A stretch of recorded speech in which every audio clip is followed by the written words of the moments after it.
DEADPIT.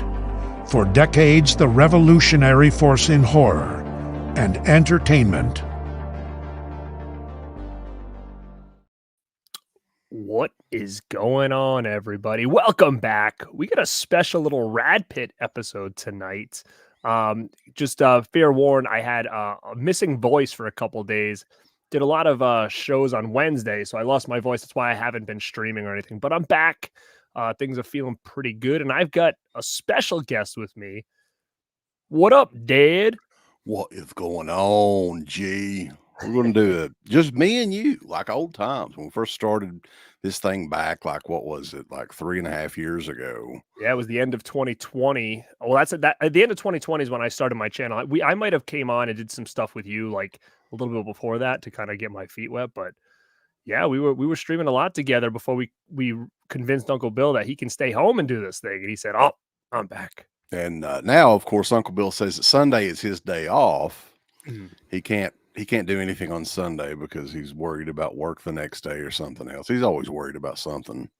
But Yeah. we're here tonight doing a little something different, right? We haven't done anything like this before. I know we talked about it, and we still may do, you know, the complete history of Fangoria Magazine at some point. But you know, that's an endeavor that I don't think we could ever really finish.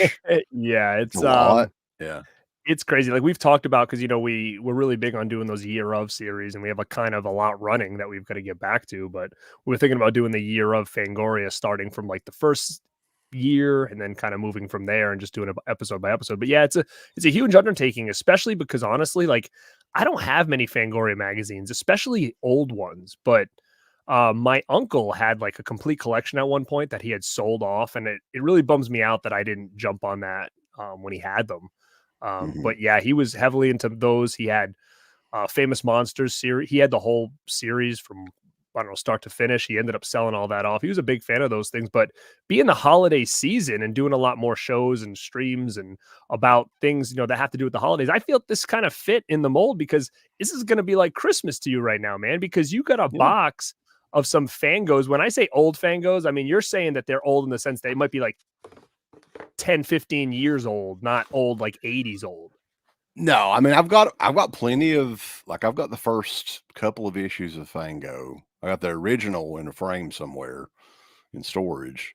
And I've got a lot like from the 80s and 90s, but yeah, these are from a different, they're a weird era.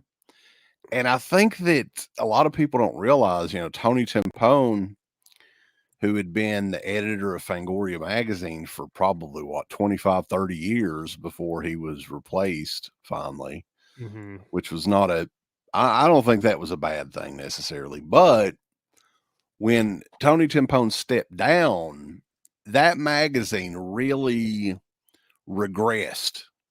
Like, it didn't progress, it regressed. And they were feeding off a lot more nostalgic topics and stuff like that. It didn't go forward. It went backwards, I think. And now, like, Fangoria Magazine is more or less just a mail order. Like, I don't know if it's on newsstands anymore, is it? You can find Fangoria at like Barnes and Noble. That's like really the only spot that I know that they have them. But what they do is I was subscribed to them. It's actually kind of crazy because I subscribed to them last year, and like I haven't gotten anything for them forever. And I feel like I only I'm like looking back and I'm like, what did I subscribe for? Because I honestly feel like I got like 3 magazines. I think they do got 4. They do like every quarter now or something like that. So it kind of is weird because it doesn't really feel like, in my opinion, like they're super cool and I love them, but for the price and you only get 4 magazines, it's kind of a little bit rough, because I'm like, I feel like I didn't get anything for my money really, you know. But yeah, you can get them at Barnes and Nobles, and what they do is they have like newsstand variants. So you're getting the same magazine, but like the ones you get at the newsstands are a different color cover than the ones you have if you were a subscriber. So I think that's kind of a cool niche, but it's at the same time, you know, for collectors, it could be a rough road because you're buying 2 if you want to kind of keep it complete. It can be very expensive as well, right? But because I think each one runs like $20 now. It's not. That's insane. Yeah. I mean, they're thicker. Don't get me wrong; they are thicker than your average ones. But yeah, it's $20 a pop at Barnes for one of those. So we're going to dig into these, but there's a special story behind these too. I got these locally. These are 18 issues of Fangoria Magazine, ranging from like April 2007 to July of 2009, I think. And these were from the collection of James Roberts, who was Wolfman on the old DEADPIT message boards, who had passed away probably 11 years ago. So this was part of his collection, which I thought was really cool. And I wanted to mention that as well. But I got these from Crater. Everybody knows Crater. A few weeks ago. And I was like, I've got to save these for a stream, because even though this isn't, 80s or even as cool as the 90s, I think it's a time capsule. These are, like, a lot of people nowadays that are checking these shows out didn't realize that there were really boutique DVD labels back then that had ads in Fangoria Magazine. There was all kinds of promotion of movies that came out in that time frame. Tons of movies were coming out theatrically then. So yeah, I figured it would be something different, a different sort of take on these Fangoria videos, which a lot of people do them, but I don't think we ever have done a Fangoria video in a positive light before. Yeah, not at all. But I mean, like you said, it's so funny because in our eyes, and I'm sure I feel this way, I'm sure you do too, is they feel like newer Fangorias, but in reality, like 15 years ago, I mean, for a lot of the people that might be even watching the show, that was like their 80s, right? Like that was like their 90s, was that era of like the 2000s, I don't know, 2008, 2009. So it'll be interesting to go back and see which movies were like hitting the covers at that point, because that's the time when I was really not into Fangoria as much. I was collecting Horror Hound at that point, because what I liked about Horror Hound magazine, and I still do, to be honest, is that they always do something about collecting. So there's always like a little segment, like, this month we're going to talk about all the different Fright Night collectibles. So I always found that really fascinating. So I subscribed to Horror Hound for a couple years with that kind of stuff. But yeah, Fangoria is great, man. I mean, it just brings back so many memories of being a kid and my uncle having these. And, I was at his house just diving into them, really trying to figure out a lot more about the horror genre, I would say. Yeah, I mean, back then, the internet was very, in its infancy back in the 90s, especially. And as a kid, like, you didn't really have a direct news source other than the magazines. So, and we were talking about Electronic Gaming Monthly before, and WWF Magazine back in the day. And, Fangoria Magazine was essentially it. I think Rue Morgue was around, right, starting in the mid 90s, maybe. And, but yeah, I mean, Fangoria was primarily it as far as, horror movie news and interviews and stuff like that. So pre-internet days, this was like essential material to get your hands on. And something else that's funny too, because the first issue I pulled out here, and we'll start going through these because, like I said, there is 18 total. This one is from May of 2007. Ooh, a little 28 days. 28 weeks. Oh, weeks. Later. And guess what the retail price was on this in 2007? $6.99. $8.99. Ooh. In 2007, man. $8.99 2007. So just going through these, a lot of the main topics in this, of course, 28 weeks later, which I can't remember if that movie was not a huge hit, but because they haven't made one since. It's been 15, 16 years. And they, that kind of, I don't know if it's the movie or they just lost interest, but yeah, you would think 28 months later. Well, they did announce that they're all working on it. Yeah. Oh, are they working on it? Yeah, that's the last that news came out, is that someone was working on coming out with a new one. I think 28 years later, they were going to try to connect it. So, because basically it would be, it's not too far off at that point. Right. And still, like, something to keep your eye on as well as these issues go along is it still had the classic Fangoria logo on there, and it kind of changed back and forth. But yeah, I mean, just to open up some of the ads and stuff is really cool to look at. Blue Underground ads there. You got Macabre, you got Let Sleeping Corpses Lie, which they ended up releasing that as Manchester Morgue, I think, right? That's kind of interesting that they had that under the Blue Underground label. Did that ever come? It did, but not with that cover. Right. It was the Manchester the Living Dead at Right. Manchester Morgue. I don't think it ever came out as Sleeping Corpses Lie on anything but the Anchor Bay. And what you got? Shock here, Autopsy, Lucio Fulci. So yeah, it's early Blue Underground. That's pretty early on for them, 2007. But yeah, they're also talking about Hostel in this, our buddy Eli Roth, Poultrygeist. And you got BCI Eclipse. That's another one of the early boutique labels on the back there. Ultraman, which I think Mill Creek is doing all those now, interestingly enough. You've got, which company is this? Peacemaker Entertainment. I don't recall. Genius Entertainment. Yeah. So half of like Fangoria was ads at this point. You remember the Thirst? Oh yeah. There's like a whole like boatload of those, like the Forsaken, the Thirst. Remember all those that came out around that time? Oh yeah. So pretty much, yeah, they got the poster art there for 28 Weeks Later. I remember liking that movie. I haven't went back and watched it in many years. What 28? 28 Weeks Later. I did too. I liked it a lot, and then I went back and watched it, and I kind of felt like it hasn't aged well. Personally, I just feel like it kind of had like, you know what, at that time they almost did like a weird filter on all these movies. They were like that. I don't know what you would call it. It was like a weird filter that they put on a lot of these horror movies around that time. But I feel like that it just doesn't, to me, it just didn't age well. But again, it's probably been, I haven't watched it in probably like 3 years or whatever, but. And wasn't it something like, doesn't Disney own those movies now? So the likelihood of, I'm not even sure. I think I heard somebody mention that. Maybe someone in the chat can fill us in. Another interesting ad popped up here. Tom Savini's special makeup effects program. Ooh. That was the early days of him opening that school, I think. I mean, he's done all right with it, considering at that time you were getting like, you know, things like that. And then on the other end of the spectrum, you were getting Warrior University and like these things that people were just trying to kind of market to get people involved. But he's still going, Savini, in his school, which is incredible. Back in these days, Dick Smith was helping him out, looks like. So Douglas Education Center in Pittsburgh, where I can't pronounce the name, near Pittsburgh, I'm sure. But yes, tons of, they're reviewing Pumpkinhead Ashes to Ashes. Ooh, look at all those classics at that time.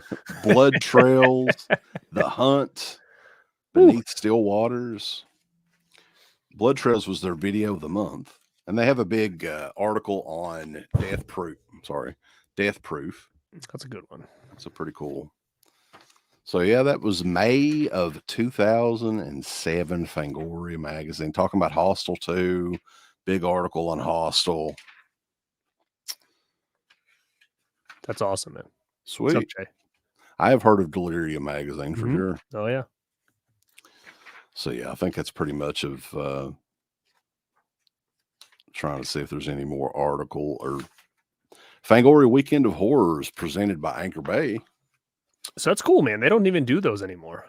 Weekend of Horror, which is crazy because like that was a huge show and like all these other shows are out there and that one's not around. Eli Roth was at that one, looks like. Frank Darabont, that's a pretty big name. Huh? Don Coscarelli. Wonder why they don't do that. That would be pretty cool if they ever came back and did like a Weekend of Horrors. I'm not sure who really runs Fangoria now. I think they were bought out, if I'm not mistaken. But they're also reviewing Deadlands: The Rising, which we kind of knew that guy. I can't recall his name, but yeah, he was promoting that heavily around the time. Phantasm 3 from Anchor Bay. Skin Crawl. Yeah, so that's an interesting. And I paid less than what? It was like a little bit over $2 an issue or something like that. Maybe a little less than $2 an issue. And they had like book reviews Also talking about, they had a couple of different Fangoria weekends of horrors they were promoting on here. Uwe Boll was in one, in this last one here. Uwe Boll and Debbie Rochon, and that was when Fangoria Radio was ongoing, right? Debbie Rochon and Dee Snider. I never listened to Fangoria Radio. I didn't either. There was no need. I was listening to Dead Pit Radio. Yeah. That's what I was doing. So yeah, that was the first of, was it issue 263, May of 2007.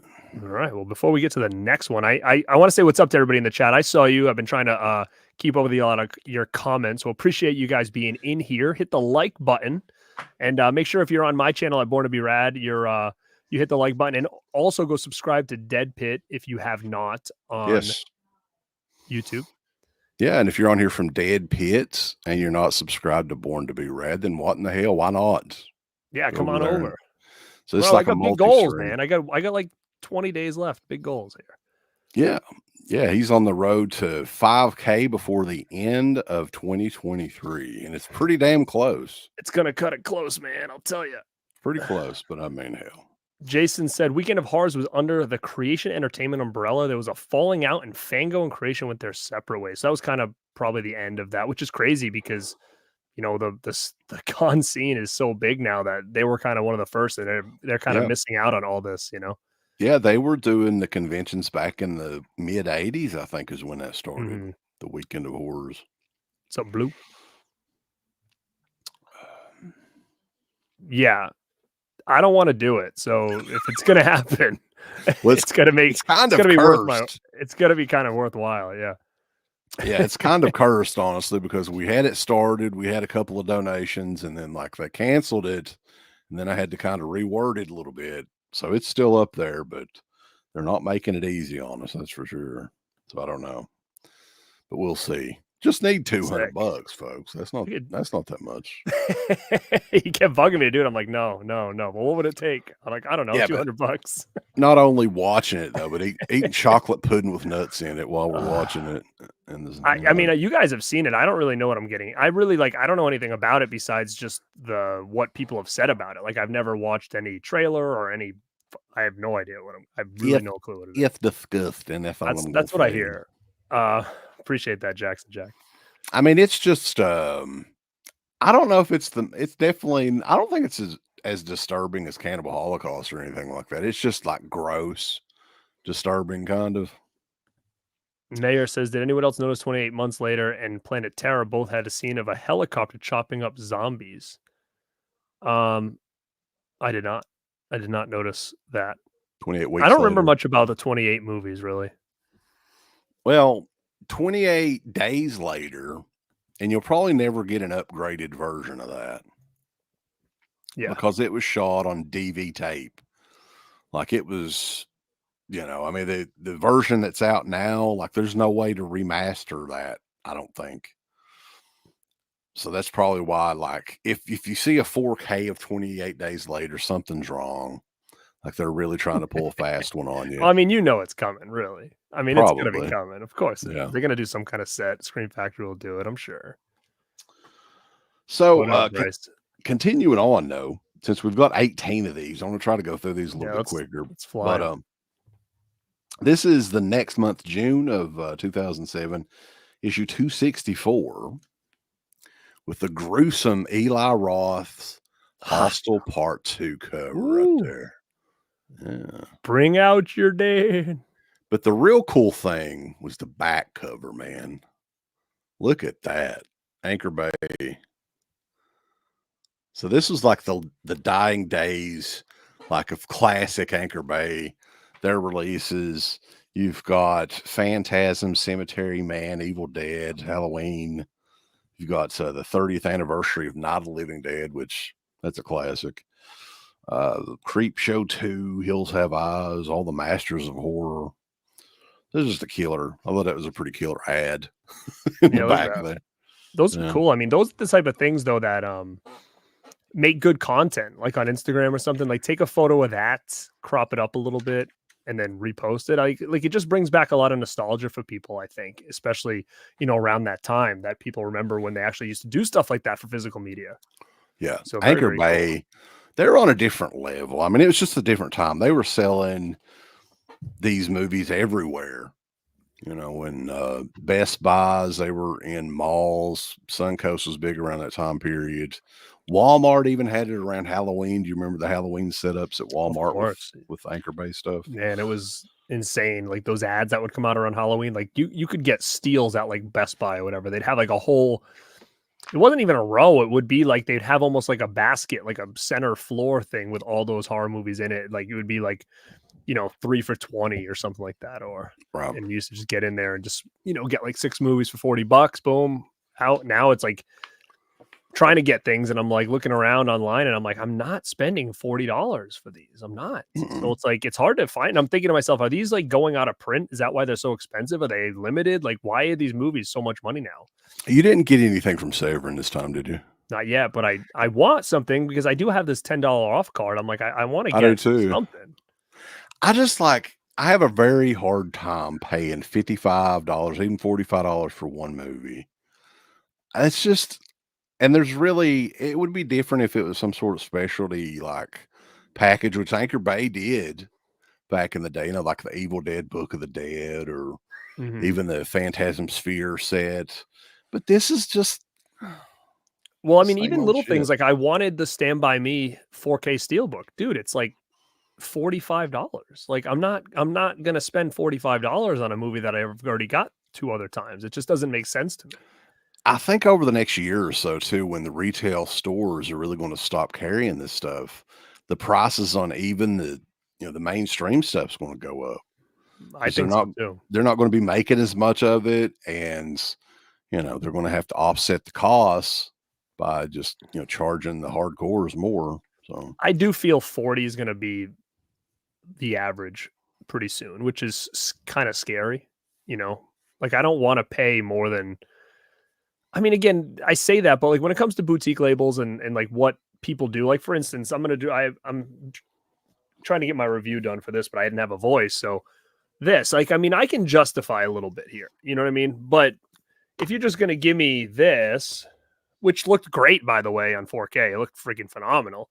But like, why should I pay $40 for this? You know what I mean? Like that's kind of my issue is that it's just, it kind of is all like a depends situation, but it does feel like it's just getting a little bit crazy. Like I had a couple things ordered. I think I had like Tremors 2 ordered or something like that. And the other day I was just scrolling through and it was like $50 on Amazon. And I'm like, really? Like, I think I paid like 30 something dollars for that. I thought, but yeah, who knows? This issue though, what else say it was June of 2007. Very interesting review in this for anybody that knows the history of this movie. And let's see if I can show it on here. Trick or Treat. Oh yeah. So the story behind this movie is it was technically shown once in 2007, which I guess is where they saw it here at Fangoria. And it wasn't released until like 2009 on Blu-ray or whatever, Blu-ray and DVD. So it'd be interesting to check out the review and see if, this Dana Van Buskirk liked it as much as everybody likes it now. Well, I remember when I can't remember what movie, maybe somebody in the chat remembers, but there was a movie I saw in the theaters because I used to go to those midnight night before showings for all the horror movies back in the day so I could see them first. And there was a trailer for Trick or Treat at the beginning of one of those movies. And I remember like being like, wow, this looks freaking awesome. And then I just never heard anything about it. And the more and more I kept saying, where's that movie that I saw that trailer for? And then come to find out there was a big story behind it. It finally came out on physical media or whatever. But I remember when it was announced years before we ever saw that on like a trailer before a movie. Did you remember ever seeing that? I think so. Yeah. I mean, they were hyping it up forever. Originally, it was supposed to come out in theaters. Warner Brothers did it, and they stuck it on, what was that? The smaller sub label of Warner Brothers at the time. They stuck it on that on Blu-ray. And when everybody watched it immediately, it wasn't one of those deals where it took it years to kind of get a following. Although now the following is gigantic for that movie, and they still haven't made a follow-up to it. But yeah, I mean, everybody pretty much liked Trick or Treat when it came out, and everyone was pretty confused. I think the reason that they didn't want to play it theatrically as the Saw movies were so damn hot around that time. And this was all, you can't release a movie called Trick or Treat anytime but like October, maybe late September, you could get away with it. But yeah, I guess because of that, they just sat on it for a couple of years and then just released it on DVD. Camp Motion Pictures. Oh yeah, the retro. I have a ton of those, man. No, I mean, like TerraVision's releasing all those again, basically. Yes. So yeah. They're I had a releasing bunch all of of them. those growing up. Yeah. They're shot on video movies though. So if you're happy with the DVD, I don't think the picture quality is going to be any improvement at all. I mean, I'm not going to bullshit you like TerraVision. It was shot on video, man. There's no way it can look any better. You got Itchy the Killer, which is available at Suncoast Video. Ooh, on here. That was a pretty cool movie, though. Dark Sky Films. It came out, but Dark Sky Films is still around. Now, do you remember these, Garrett? Because I picked these up. I think they're BCI. Eclipse was the company. These were some of the very early movies that were on Blu-ray, horror movies. I don't have any of those, but I do remember them. Look at that. That's another ad. Like, I would take a photo of that. It says at the bottom, does it say something about Best Buy? Is that like an exclusive box set or something at the bottom of there? Yeah. That's cool, man. I don't have that. Is that Vengeance of the Zombies? What is that? Exclusive 2-pack, Night of the Werewolf and Vengeance of the Zombies. That's cool. John Russo's movie making. He had his own college class. Look at that, dude. See? Sick. See, that's what I was saying. I mean, just an interesting time. Yeah, it was. To be around. And they had like a film forecast of stuff that was coming out through 2009 in this as well. Which all this stuff. Okay, so 2007, October the 7th. I'm sorry, October the 5th, Trick or Treat was supposed to be released in theaters, but it didn't happen. Yeah. You had other classics such as Alien versus Predator, Survival of the Fittest, which I guess that ended up being Requiem or whatever. One Missed Call, Amusement, the Prom Night remake, The Ruins, The Happening. Ruins is great if you guys haven't seen that. That's underrated, man.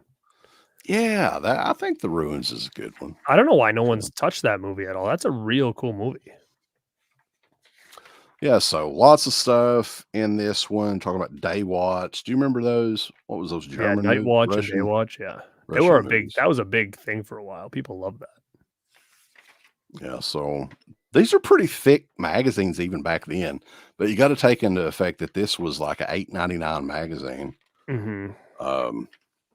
Just pretty pricey for 2007.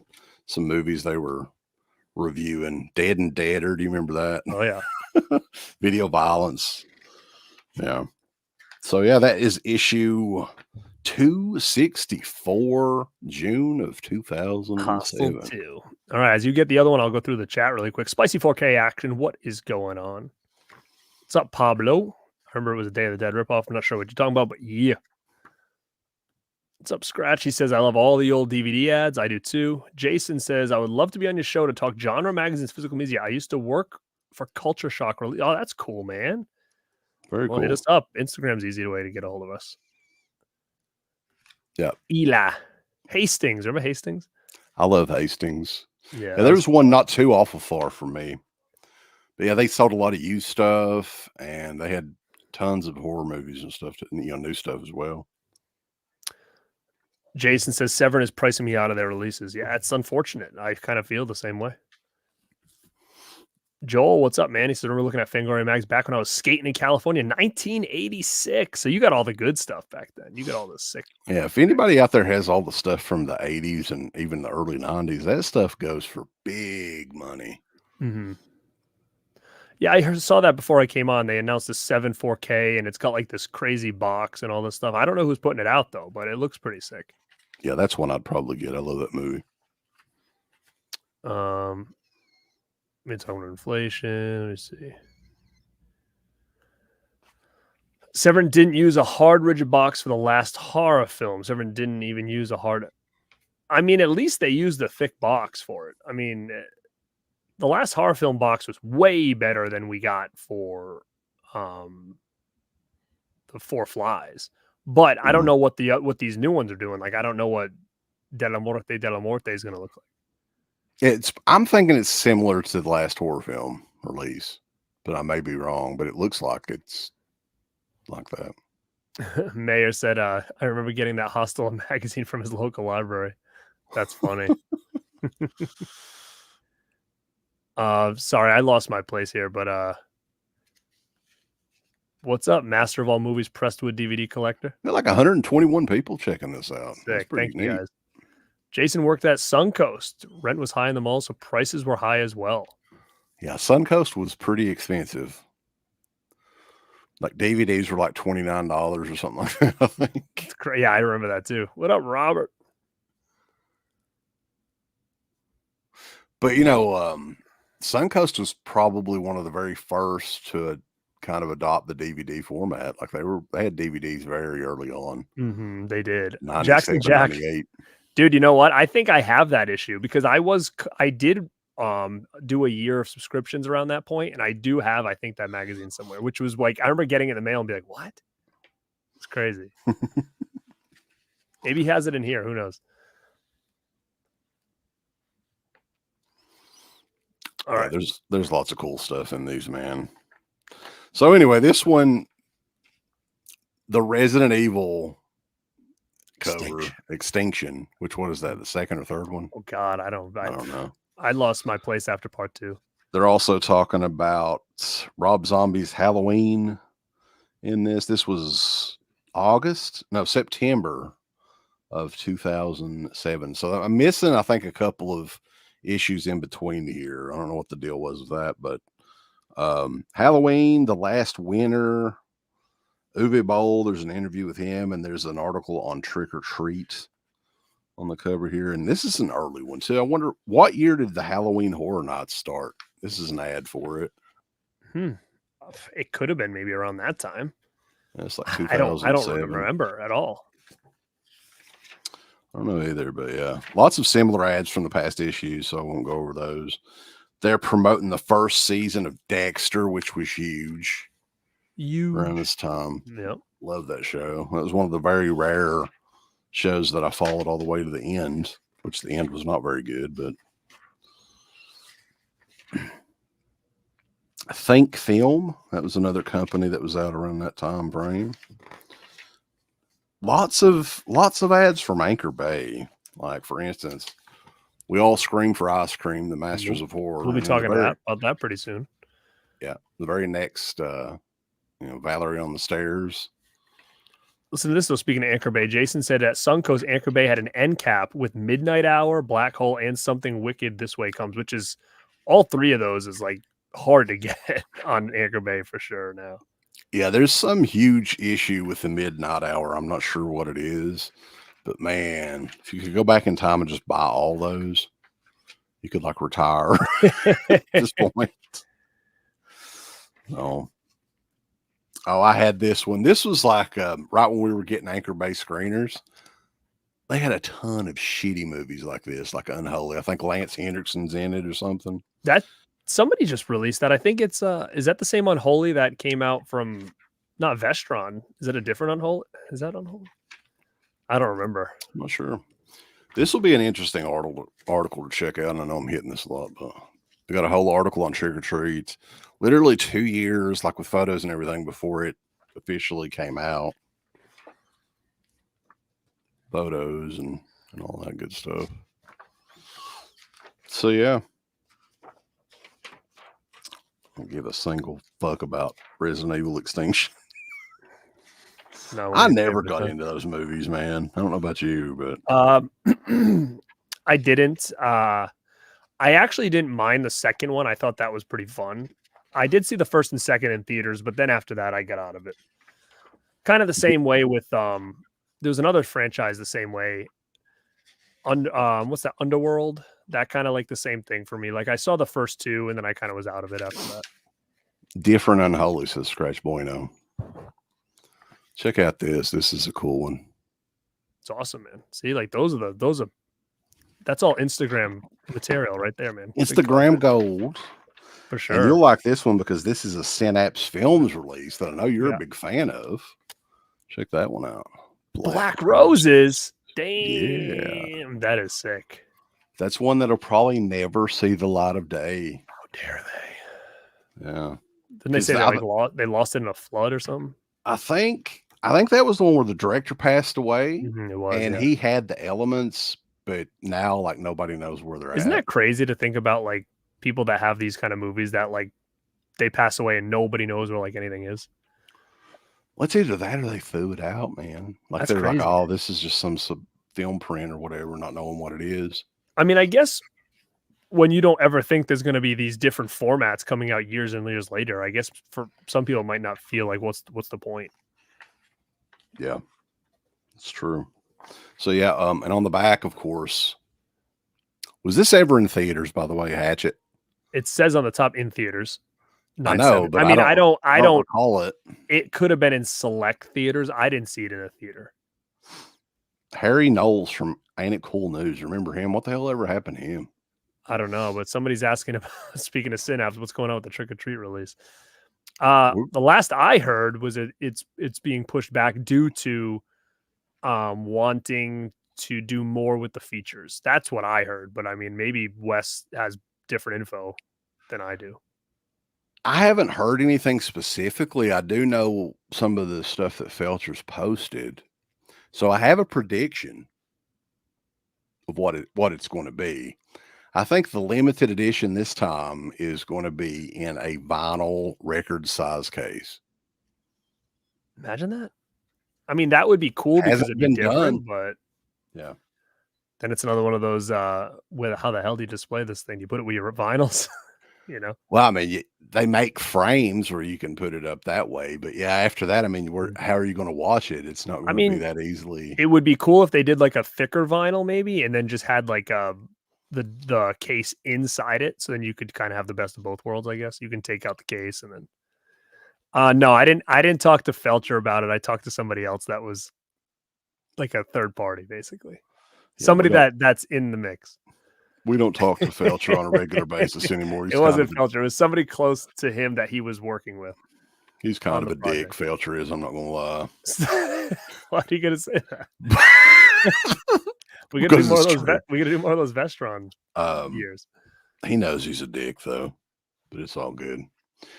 So, yeah, that is what, September of 07 issue. Got a lot of these. 30 Days of Night. It's another one that nobody talks about anymore, man. Like that movie, it's almost like it was never made. Yeah, I like it too. October of 2007. Jackson Jack's really hitting Slippy hard right now. Slippy puts over shitty Romero movies because he's in them. Well, that's not true. He actually puts over like the old shitty Romero movies as well. And there are a lot of those too. What up, kid? What up, Gothic? Yes, 30 Days of Night's killer. Mel says stop talking about her uncle like that. I'm sorry. I shouldn't do that. Yeah, we won't. That's unprofessional of me. This is the Halloween Scariest Horror DVDs issue as well. So that'll be interesting to see. But they're also talking about Saw 4, Alien vs. Predator 2, Murder Party. That sounds familiar. What the hell was Murder Party? Murder Party was that one where everybody kind of dressed up for Halloween and then like kidnapped that dude, like beat him up. It was kind of like a horror comedy. I think that was Murder Party. I think that's what I'm thinking of. But there was a couple with kind of a similar name. Wrong Turn 2 is in this one. Flight of the Living Dead. Do you remember that? Yeah. It's like they promoted the hell. Like we used to have this this ad system from Gorilla Nation or something like that was the name of it. I can't remember. But like each time like a new movie or a DVD or something would come out, like there would be different ads, but they would all match. Like you would have the vertical ad, you'd have the horizontal ad, the square ad. And yeah, I remember like what was it? Flight of the Living Dead. There was some other name to it. But yeah, that was one of them. Jesus Christ. You remember this? Sticky Fingers. What, Blade the series? Blade the series, yeah. Yeah. Now this is the cut that was too graphic for TV. What the hell ever happened to Sticky Fingers? Is he still out and rapping and stuff? I don't know. Oh shit. Uncle Bill, this is one of his favorite movies called Gag. So that's a favorite of his. I don't think I own Gag on anything. That's sick, dude. When they send that to you guys, and he was like, "Give me that one." Yeah, he's a big fan of Gag. VCI Entertainment, which is still around today, they were promoting Children Shouldn't Play with Dead Things, the 35th anniversary edition. They're still promoting that thing. I mean, that movie was like MIA for years and years, and all of a sudden that thing started to come out like every year. You remember this one? This one's actually not that bad. This is one that we were sent to review back in the day. It was pretty decent. I remember it, but I don't know if I own that nor have seen it, but I do remember that cover was hanging around. I remember it not being too bad. I need to revisit it. It's a very low budget independent sort of deal, but there was a lot of those back then though. I mean, there's probably a lot of them now, but I'm not digging for them. Look at that. What company? I think it's Tartan and Genius Entertainment. So you've got a variety of stuff on here. Hannibal Rising. Nobody talks about that movie anymore. No. Wolf Creek, Pulse, the first Black Christmas remake from 06, which I recently watched again. Bottom Feeder, Dead Mary, Feast. Yeah, there was a lot of those that were pretty big at that point. Feast and Black Xmas and Wolf Creek and all them. Lots of Anchor Bay ads in here for Masters of Horror. Yeah, it was Flight of the Living Dead Outbreak on a Plane. So that's like they were taking off snakes on a plane at that point. Right. Snakes on a Plane was hot. That made a ton of money.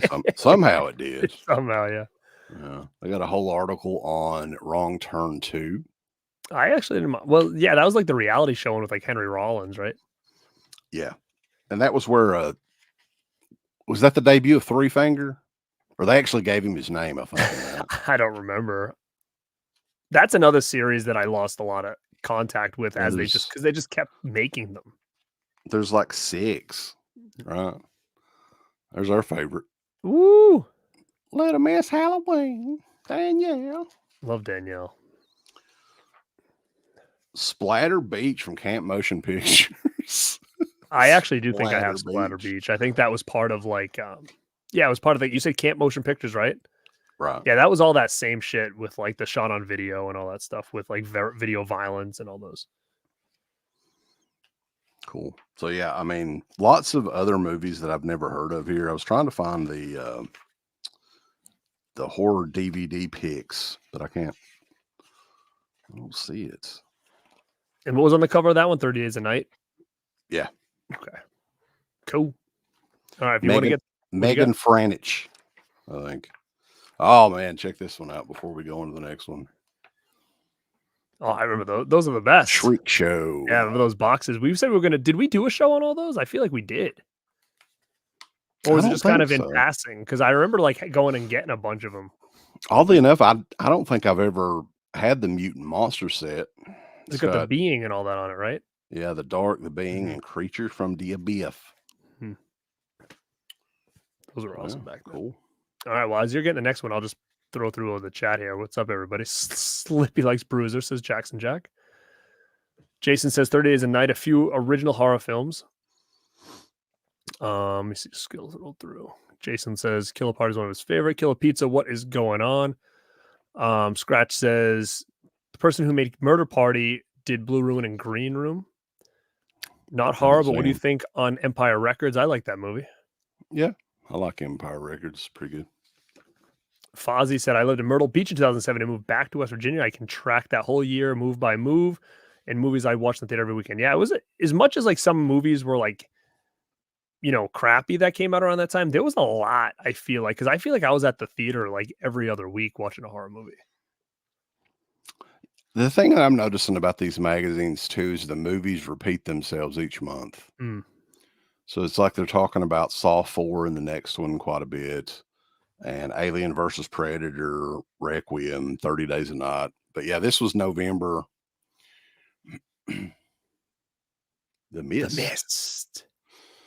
And so this was November of 2007. This is kind of freaking me out, man, because I didn't think this company was around that long. Look at the back. Severin Films. Still getting that psychic money, huh? The Psychic, yeah. 2007. Do you remember Severin being around that long ago? Severin, I mean, I remember them being a company. I'm trying to think what I would have had from them, though, at that point. I don't know. They had the Eroticists, and the Psychic is the only ones they're promoting on this one. And you can get Severin Films at Hastings, Diabolic DVD, deepdiscount.com, TLA Video, FYE was around then, and of course Amazon.com. You know who had a big library at that time? Dark Sky was doing a lot of things back then.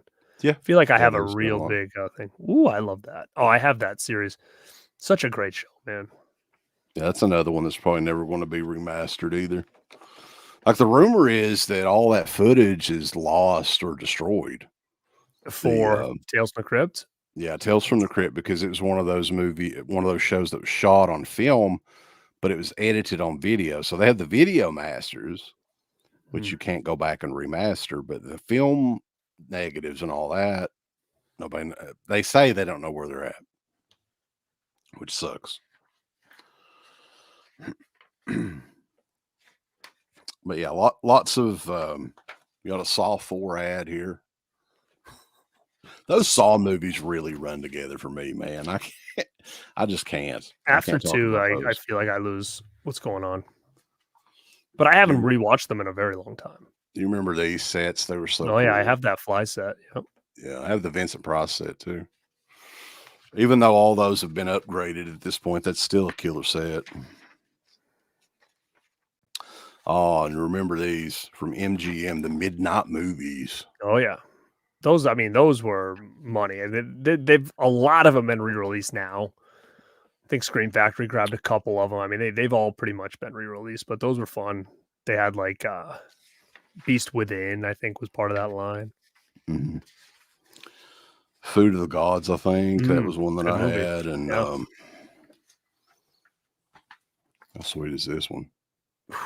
That Hellraiser slip. That was a slip on that one, I think, for Anchor Bay. It was, and I think Anchor Bay also did around the same time period. I think it was. Didn't they do the Blu-ray around this time period too?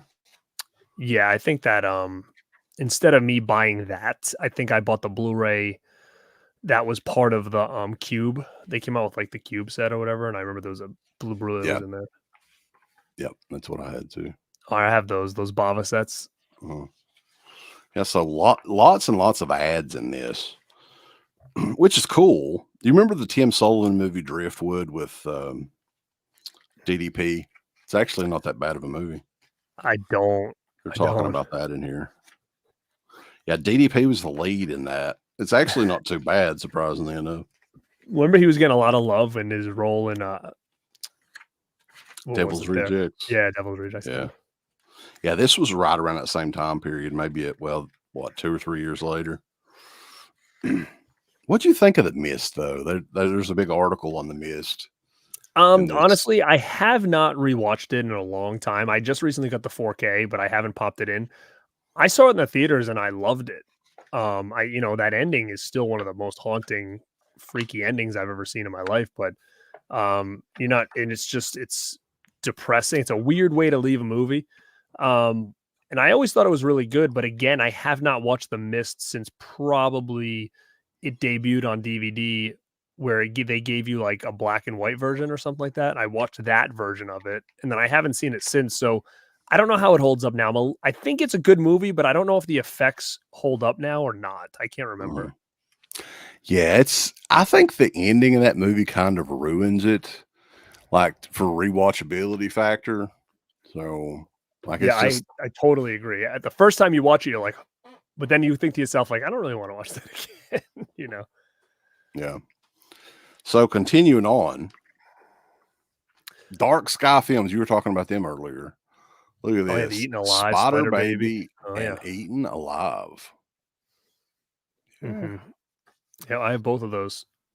They were definitely, they're still around, but they're really not doing anything hardly Yeah, they just do anymore. what? Texas Chainsaw, and that's it. Yeah. So, yeah, I mean, I'm just flipping through here, but yeah, lots of cool stuff from this time period. It's a time capsule because we were doing the show then, the original podcast show and everything. So it's a lot of this stuff we were sent to review back in the day too, and you can probably find the reviews. All right. Well, as you're getting the next one, I'll pop back into the chat. Splatterville, what's up? He says, "You remember After Dark Films?" Oh yeah, is that the 8 Films to Die For? Right, that was them. Yeah, I do. Jackson Jack says we should set up an emulator system and we could play video games. I mean, I've really thought about doing something like that, especially when Friday the 13th and Texas Chainsaw and all that stuff. And I bought the stuff to do it. I just haven't hooked anything up yet to get it to work. So I've never tried it. Project Greenlight, when Feast was on it, I did not. Did you know anything? Do you know what that is? Project Greenlight was like an early reality show, and I think it was, they had maybe 2 or 3 seasons. The first season wasn't Nick Ben Affleck or something involved in it? I don't even know what it is. It was a reality show, but yeah, Feast was covered in the first season, I think, or they were covering the movie. Fight the Good Fight likes Dead and Breakfast. What's up, Corey? Dead and Breakfast. I don't know if I've seen it, I've completely forgot about it. I probably have seen it, but The Undead from 2023. Yeah, that just got another release recently from somebody. Was it Vinegar Syndrome? I don't know. Somebody released that recently again. Yeah, I think it was one of the sub labels. All right. Show me. Yeah, this one I'm not going to really touch on very much. Is Alien versus Predator issue. Alien versus Predator 2 Requiem or whatever. And that's just, I think that movie soured me on Predator and Alien movies from here on out because I just didn't want to watch them anymore. I totally agree with you. I saw Alien vs. Predator in the theater.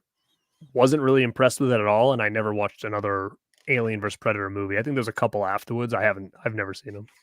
Yeah, so no good. Lots of similar ads and everything. They've got a whole, and that was my issue big with Fangoria around this time, is they were covering movies they knew sucked. Why do you do that? I mean, I think Alien vs. Predator was one of those movies that I think, same as Jason vs. Freddy, not to the extent, but that was something people kind of always wanted because, correct me if I'm wrong, but wasn't there a video game of that way back in the day on Genesis? And there was also Terminator vs. RoboCop. So I think a lot of those two were always ones that people secretly wanted to see them collide in like a movie format. So when they did Alien vs. Predator, like, as much as it wasn't that great, I mean, it was something I think people were really looking forward to. So I think to promote it, was a good move on their part due to the fact that I think it's something the fans wanted at that point. Mm-hmm. Some of the reviews in this, they were talking about the Red Sin Tower. That was that the final August Underground movie, or is that separate from August Underground? I don't even know. You're talking to the wrong person. I saw one August Underground movie and I said, I'll never watch one of these fucking things again. Another movie they cover in here that nobody talks about, and I think David Arquette directed, it's The Tripper. Do you remember that? Oh, of course, dude. That was like that weed smoking slasher or whatever. I have that. Yeah, wasn't it Ronald Reagan was the killer in it? Was that what the mask was? Was it a Reagan mask in that? I think you're right. So. Yeah. I was talking about that. DVD Dungeon, Basket Case 2. You remember I Know Who Killed Me with Lindsay Lohan?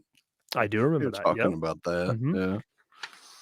So, yeah, that's this issue here. Not going to try to speed things up a little bit. Issue 269, January of 2008. I'll jump back to the chat. Mama Blu-ray, what is going on? Jackson Jack said no one effed. No, I'm just kidding. With the Bay, are you saying the Bay like the movie? I love the Bay, if that's what you're talking about. Or Anchor Bay. Oh, Anchor Bay. I love them too.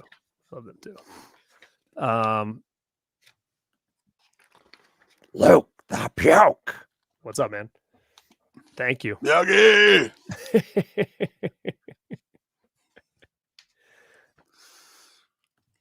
You say, what's up, Pablo? Fango's demise kind of made sense since physical media started to go down, and all the ads you mentioned of DVD companies could very well have to do with it. Movie Hunter, Yeah. what is going on? I think Up, Anchor Back for Bay Blood. paid for most of the ads in Fangoria Magazine, just looking through it. You know? Yeah, you're right. There's a missed opportunity. He goes, why haven't they started a streaming service called Stream Factory? I don't know. That is, they have some sort of streaming Yeah, service. it's like Shout TV or something like that. Yeah. Yeah. So this one is 270 They February did. of 08. Diary of the Dead, George Romero's There Diary of you the go. Dead made the cover. And inside is they're promoting the Dimension Extreme releases. Do you remember? Extreme. Oh yeah. Sub-label, Storm Warning there, and what is that one? Nightmare I was getting all Detective. those things, man. Always the Black Sheep and all those things. Yeah. It's weird that a lot of those movies haven't been re-released. Like Storm Warning's actually not too bad. There was some good ones in there. I mean, it was weird though, because then all of a sudden I think it was like, didn't Diary of the Dead like show up on there or something? You're like, what the hell? Why is this on here? Right. Yeah. Man-Eater series from Genius Products. Croc, Man-Eater, Blood Monkey, baby. Everybody loves Blood Monkey. Look at these. I do remember those things. I remember Croc. Yeah. Oh, shit. Blood Monkey. Blood Monkey. Yeah, Dark Sky Films. We're talking about Rico the Mean Machine, which I think some of these titles, Tragic Ceremony is another one. I think Tragic Ceremony may have been re-released again from Vinegar Syndrome, but Rico the Mean Machine is like, I think that one's worth like a fortune now. If you've got it. This is another one that's interesting. If anybody remembers the history of this movie. The Poughkeepsie tapes in theaters, it says. I do. That thing didn't hit. Yeah. I ran a bootleg of that forever. I thought it was like the coolest shit. Like finding one of those things. You had to like rip it off of like a website online. Which it never got a theatrical release, but eventually Scream Factory released it. Wonder what the deal was with that. Did they ever say? No, but I also remember too that also had a trailer in the theaters. That's the same thing like what happened to Trick or Treat. Like I remember seeing the trailer and be like, "Oh, what's this?" And then it just never came out. Big article on the Mother of Tears, the Argento. Which That was part of the another Dimension Extreme as well. Yeah, it was another Dimension Extreme one that I think there's a Blu-ray overseas, but that one has never seen the light of day again here in the U.S. Now, did you like that one? I don't remember a lot about it. I think it's just okay. Like I didn't fall in love with it or anything, but I think it was decent from what I can remember. Did you be like it? Do you remember? I don't recall. I can't remember if we ever reviewed it or not, but I remember buying the Dimension Extreme release when it came out, but I don't know if we ever reviewed that one, oddly enough. So yeah, lots of articles about some of these movies at the time. Killer Pad, it was another one that Robert Englund directed. I think that was a big deal. Some of the ones they reviewed at the time. Do you remember the Killer Kid movie Joshua from 2007? Not off the top of my head, but it does sound familiar. Evil Dead Ultimate Edition from Anchor Bay. That was the blue one. Yeah. So cool. That's very cool. It was a pretty cool issue. Diary of the Dead, man. It's just slightly above Survival of the Dead. This is a great one though. Jason says, "Didn't MGM sneak Clown House out on DVD?" It did because I own it. Definitely. Yeah.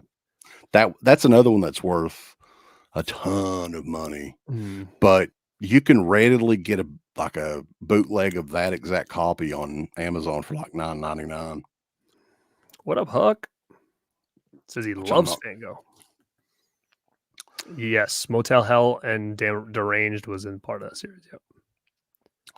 March of 08, Doomsday, the Neil Marshall movie, made the cover. Dude, I don't even remember that movie. I don't either, really. I don't think is Doomsday a horror movie? I don't think it is. I think it's is that like kind of like the post-apocalyptic movie? Post-apocalyptic movie? Yeah, I think it's almost like is it like a gladiator type movie too? I think I remember that when that came out. Yeah. So again, in this one, they're talking All the Boys Love Mandy Lane, which that was another one that was supposed to come out theatrically that never did. That's another one I had to rip on the internet on like a torrent because like it was all hype and then it never came out. So I had a bootleg of that forever, and then I finally got it when it hit Blu-ray or whatever. Some more Dimension Extreme goodness. Do you remember? Extreme. I remember we made fun of Automaton Transfusion, the name of one of the worst names for a movie ever. You will be afraid of Automaton Transfusion. Now, what the hell is it? I don't know. Yeah, so Tom Savini's special makeup effects program bought ads in like all these magazines. So cool. Yeah, I mean, a lot of oh man, do you remember this movie? Not very good either, but we kind of stole one of our names from. I have that WrestleManiac. Yeah, I was like, WrestleManiac. Wasn't that Rey Mysterio's father or somebody in that? It says Rey Mysterio, I think, on it, doesn't it? It doesn't say, I don't think. Yeah, it is. The pro wrestling legend Rey Mysterio. I think it's his uncle, right? I remember when I bought it, I was like, Rey Mysterio's in this? And when I got it, I was like, he can't be him. This guy's huge. It was an old man, yeah. Dark Chamber. Shockorama Cinema Pop Collection. Yeah, so again, lots of ads as well. Talking about, yeah, so this is when they finally released Let Sleeping Corpses Lie, but that was the artwork they went with, The Living Dead at Manchester Morgue. I love that edition when it came out. Yeah, that's probably one of the more underrated zombie movies of all time, I would think. We got 121 people in here, so we appreciate everybody tuning in. This is a little bit of a different show. Yeah, hit that like button if you just popped in, guys. Make sure to subscribe over at DEADPIT on Instagram, on YouTube. Go check them out. And if you're on their channel and you're not subscribed to me over at Born to Be Rad, go check out the channel there. Appreciate you guys hanging out for sure. Yeah, and let us know. I mean, we can do some more shows like this. Like, again, for anybody that's just now tuning in, this was a big lot of magazines that I got from a friend of mine for like, what, less than like $3 a magazine, I guess. So we got a pretty good deal. Do you remember The Rage, the Robert Kurtzman I do remember movie? that. Yeah. Very gory. That was kind of a big deal when it came out. It's a good movie. I like it at least. So yeah, big article on Doomsday. Just flipping through these, they're talking a little bit about the After Dark Horror Fest, the deaths of Ian Stone. I don't recall. A lot of those movies I don't really remember, to be honest with you. There's a Without Warning retrospective. Dimension Extreme. That's a fun, goofy movie. They're reviewing in this one Tragic Ceremony, Spiral, Dark Chamber, bunch of shit I don't remember. You remember Shrooms? I do remember Shrooms. Had like that weird cover with like, it looked like it was Shrooms, but it also looked like a skeleton or something, like a skull. Yeah, like that. Yeah. Cool. That and the Tripper were like a nice double feature. Yeah, none of those have ever been re-released either, I don't think. Or if they have, they haven't had a big... I'll check this out. They used to do this a lot in the old Fango magazines. Like the classified ad vault. Do you remember these? Like this? They would have... Oh, the classifieds. Yeah. Like almost like little... you'd put your business in there almost like, right? Right. So Rotten Cotton's in here. Rotten Cotton. The horrorbid.com. Do you remember that? They would have like big... I do remember that. Bottoms. Novemberfire.com. They had a lot of like cult movie shirts and stuff like that. I kind of remember that. Phantom Video. Yeah, so that's kind of interesting. So yeah, that is continuing on here though. That is issue 271, March of 2008. Doomsday, baby. Anybody like Doomsday?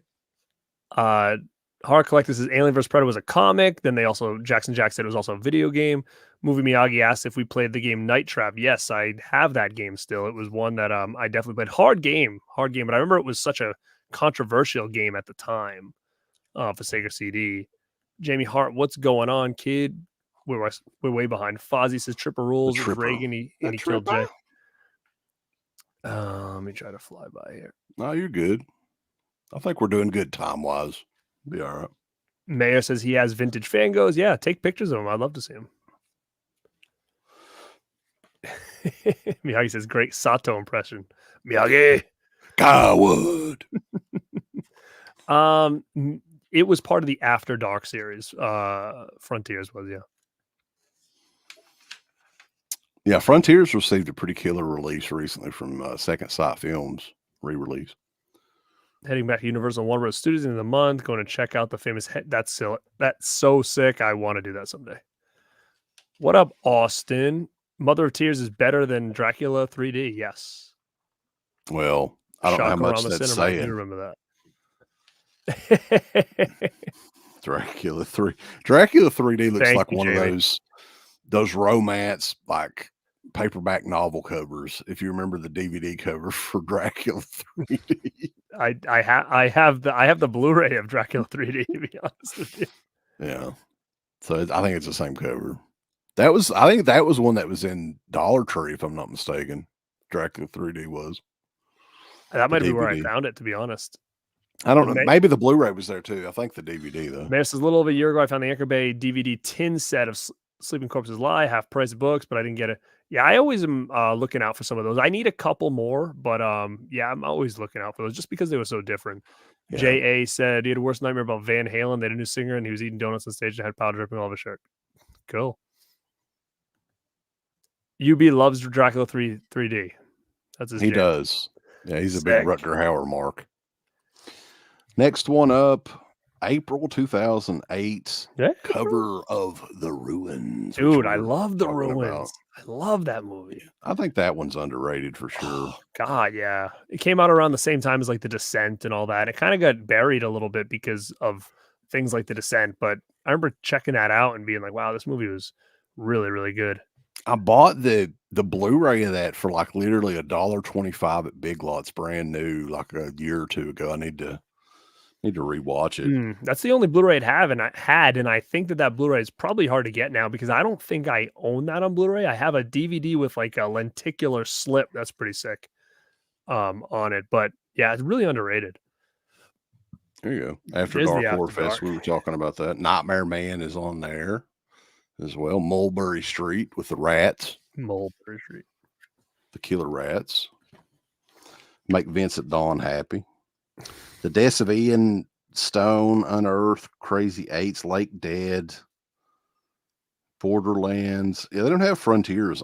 Didn't Frontiers come out a little bit later? I think there was like maybe like they did them in like sections, like maybe like they would release like 6 at a time or something like that, I think. Or 8 at a time, I guess you would say. Do you remember this cover, Garrett? It was lenticular. Oh, I have that. I have the lenticular DVD. I think I have it too somewhere. What a disappointment that thing was. That's another one that they sat on for years before it came out, and you can clearly tell why. You watch it. So this is another Synapse. This was like the first of the 42nd Street Forever, which they don't really do that anymore. I used to like those a lot.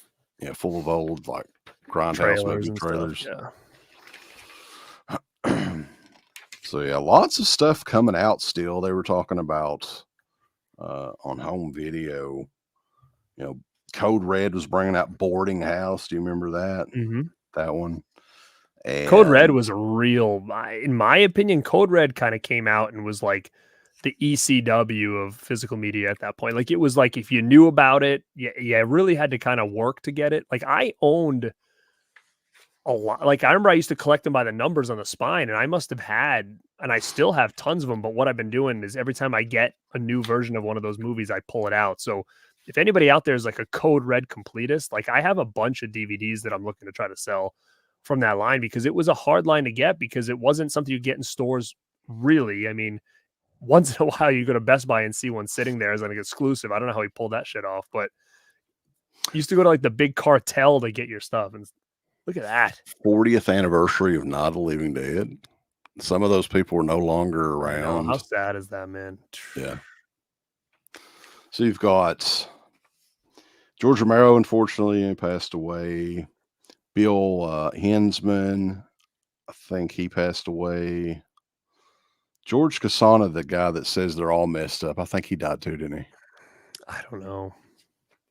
Yeah, Angus Scrimm was at that show as well. So he's no longer around either, unfortunately.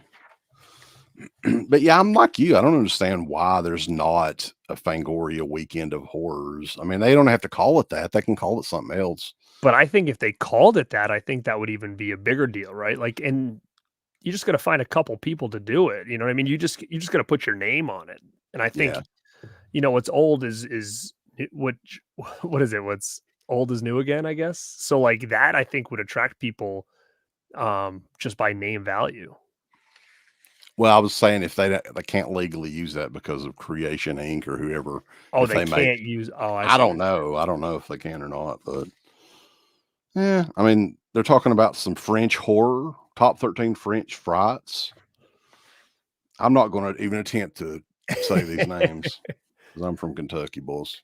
But yeah, The Ruins. April 2008, 272, The Ruins. There's lots of theatrical stuff coming out. We're about halfway through. Halfway. Let's get this thing going. Maybe. Yeah, I'm going to go real quickly on this because I'm not a fan of Hellboy or Hellboy 2 made the cover. Why did that make the cover? No idea. We're also talking about The Happening, The Incredible Hulk, all enough. Oh my God. That must have been a real turn for the worst at that point. I mean, the Stuart Gordon movie on? Stuck. Do you remember that one? Stuck? No. That's where Mina Savari or whatever is in it.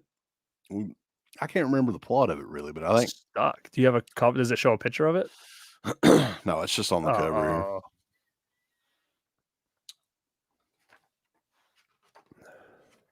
It's crazy.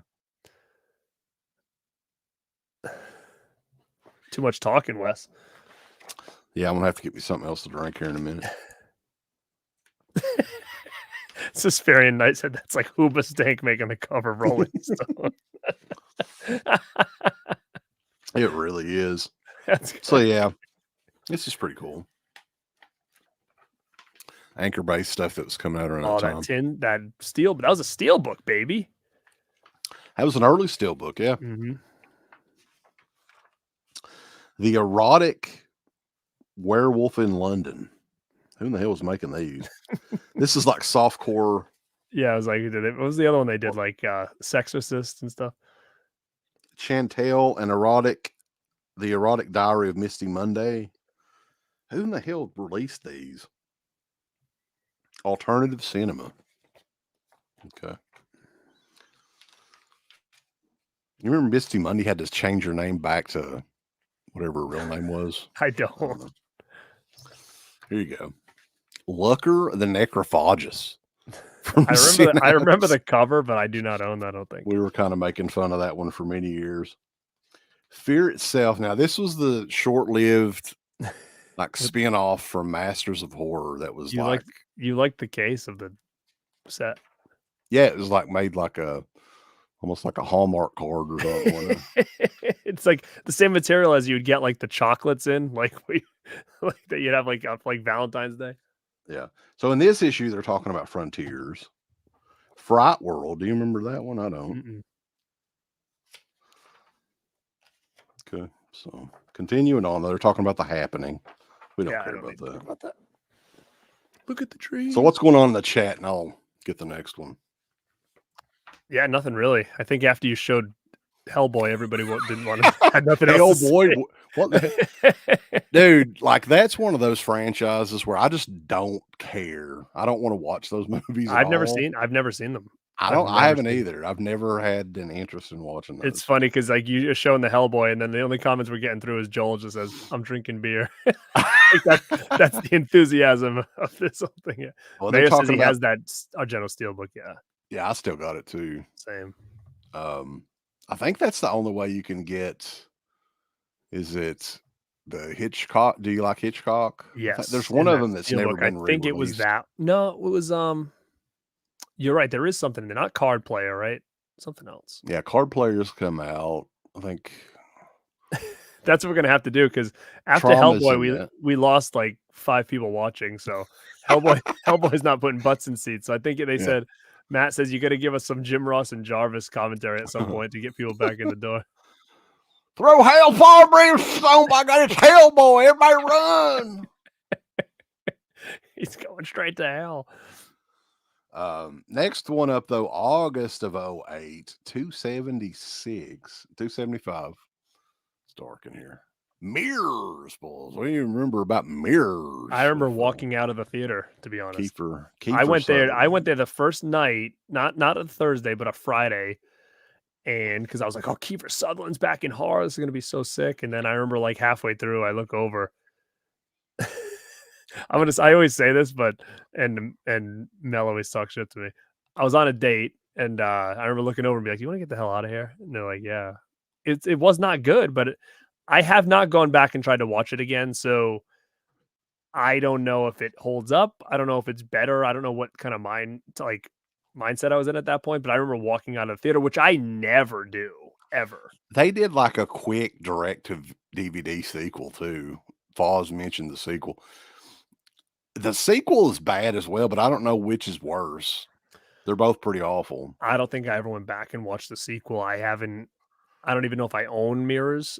I doubt it because I don't remember. I don't think I've seen it since I left that theater, which is unfortunate because, man, I freaking love Kiefer Sutherland, right? So I was really going into it, but it was around that weird time where it was like just way too CGI going on at that time. It just was really turning me off. Yeah, it's not very good. You'll like this back ad here. The return of Corey Feldman. Oh, hell yeah, dude. You know what, though? I'm going to say, is that my ideal Lost Boys sequel? No. Do I hate that movie like everybody else does? No, I don't hate it. I think it's fine.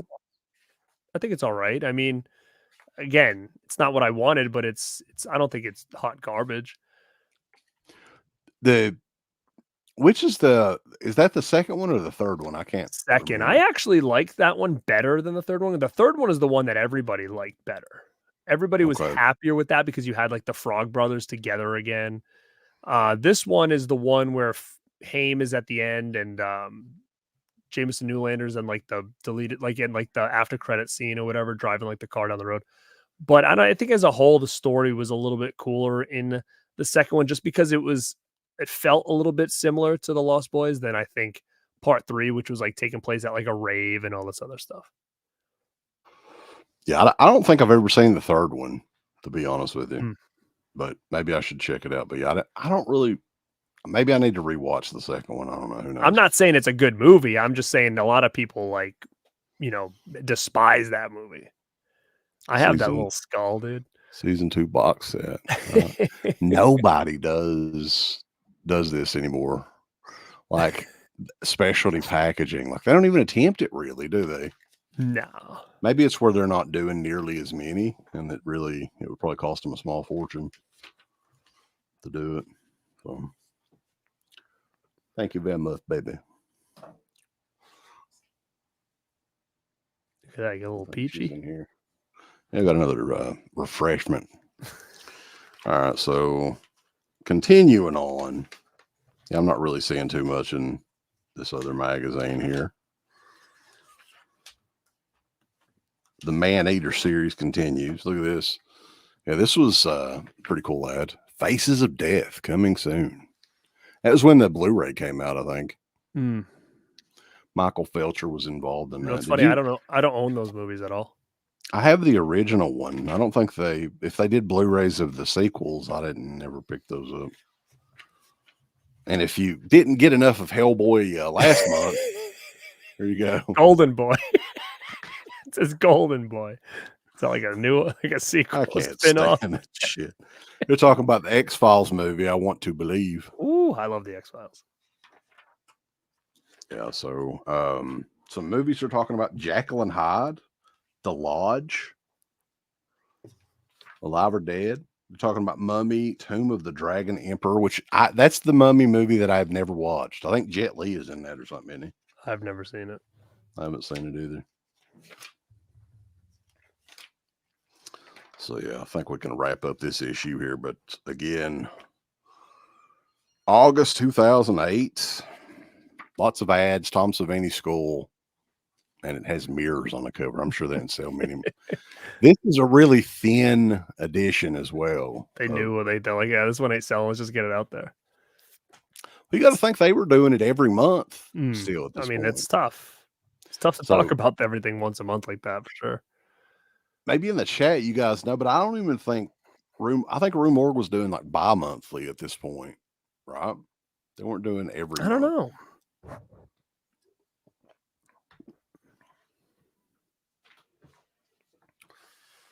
Yeah, I mean, this is another one where I've seen this movie, and it's got, I guess, some sort of fan base, but the September 08 issue, 276, Jack Brooks Monster Slayer. It's another thin issue, though. Not a lot in this. Yeah, I mean, that I wasn't a huge fan of that. I mean, I know it had a pretty big following at the time, but a little too oaky for me, I think. Yeah, I mean, it's like the Rise of Leslie Vernon's another one. Like, people really, really love that movie, and I was like, it's okay. But I mean, I'll tell you this: I have not seen that movie since it came out on DVD. So it's for me to even tell you much about it, I really don't remember because it's been that long since I've seen it. I only watched it that one time. This is a great ad. The sequel with balls. That is a real cool ad, actually. That's Anchor Bay's DVD of Phantasm 4. So Matt came in late. He said, pull out some 80s ones. So the ones that he got in his box are more like early 2000s in there, we found out. So yeah, the final days of Tony Timpone, which, I mean, if you guys like this sort of thing, I have plenty boxed up, and I'm sure Garrett has some too, right? I don't have a lot of Fangos. I mean, I took this one out just to do a post on, but because it's my favorite one, is this. Yeah. This classic one here. But you know what I was thinking as you were doing this? I was like, we could kind of flip it, and then next time you kind of host, and I'll go through. I have a whole box right here of the 80s wrestling mags, 80s and 90s. Hell yeah. I'll be all over. I don't know if anybody cares about old WF magazines, but I got a box right next to me full of them. Man, this issue fucking sucks. There's nothing really that cool in this issue. I'm going through it. Yeah, they got book reviews. No, I'll pass on that. They've got some more ads, Diabolic DVD, bmovie.com. Scratch wants to know if you got an issue with the Fog remake on it. I do. I have that issue somewhere, but it's not in this lot. I think that, what year was the Fog remake? Like 05? I don't even know. Man. So yeah, this is not one of the best issues, Fangoria. So 115 people still in the chat, though. We appreciate everybody tuning in and everything for sure.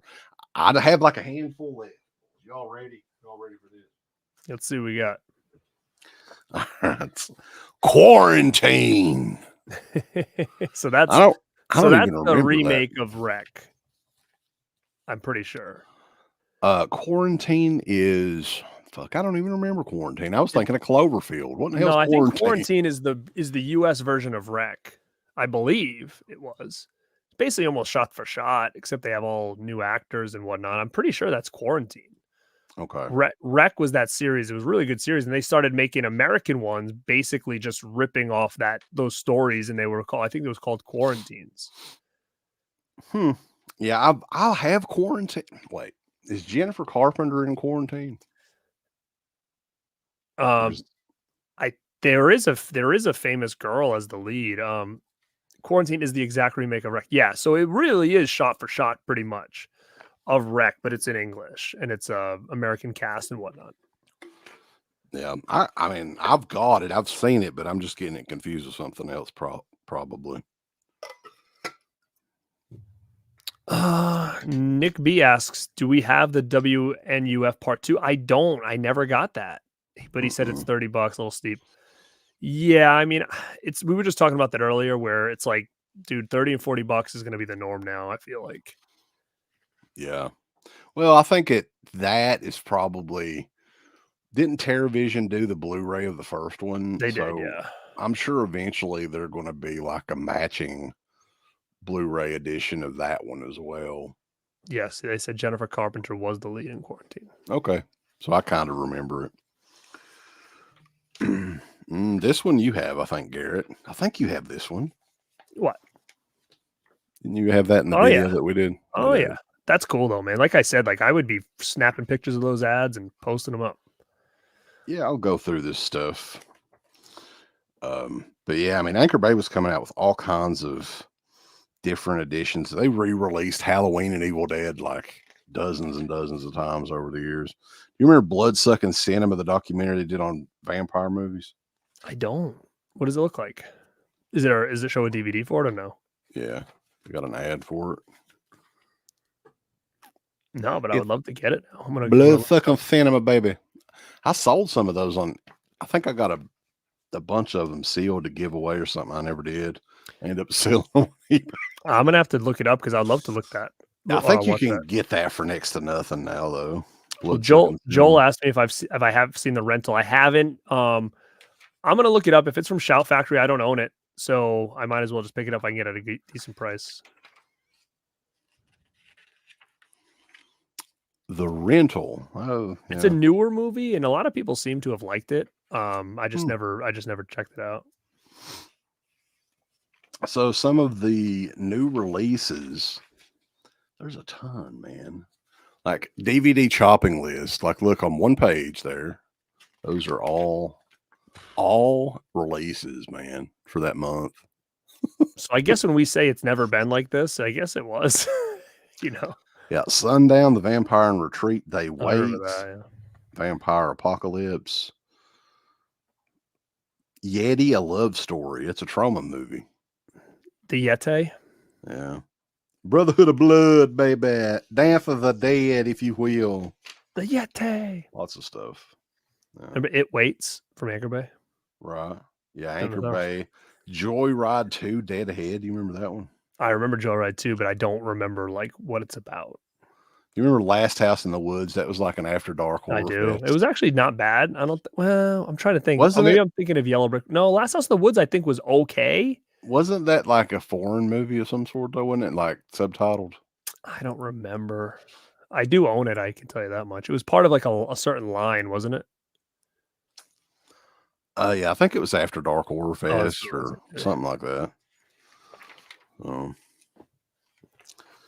Slam Dance 2009 Film Festival, boss.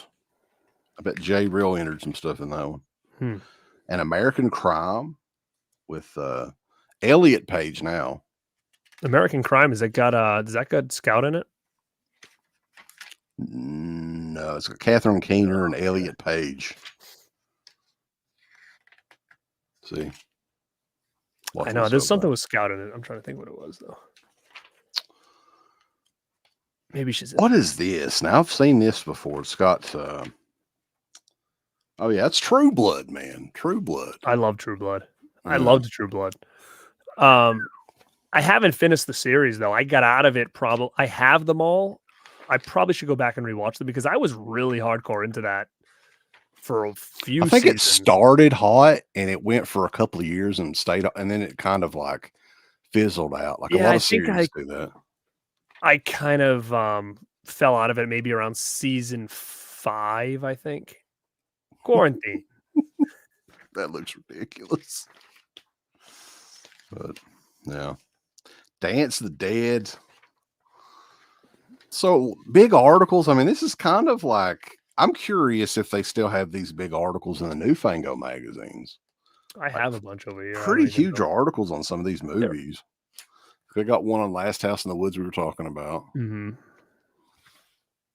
Because the magazines now, and I'm curious too, because they're way thicker, you said, right? Oh, yeah. Is there a lot of ads still in them or no? I can go grab one. Hold on. Okay. I remember American Crime being pretty damn good.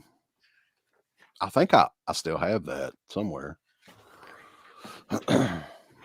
Based on a true story, it says the DVD of the month was Pumpkinhead. Up there, the MGM Pumpkinhead release.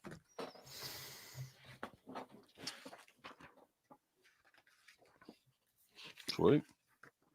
So which issue you got of the modern Fango there? So the modern one I have,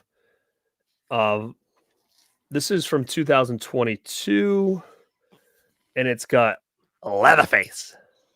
Ooh, that's a sharp cover. I'll give you Yeah, and that. it says on it, the untold story of horror's greatest trailer, Leatherface, Texas Chainsaw Massacre 3. That's a pretty cool concept to talk about in this, because the trailer for that movie was so freaking wild with like it almost like looked like you were watching like a medieval movie or whatever. Like with Excalibur or something. Yeah. Yeah. And what's nice about these though, I mean, they are thick and they are very like this cover's like very thick. It's not like a paper cover or whatever. But I can tell you what's going on in here. Let's see what's on the back.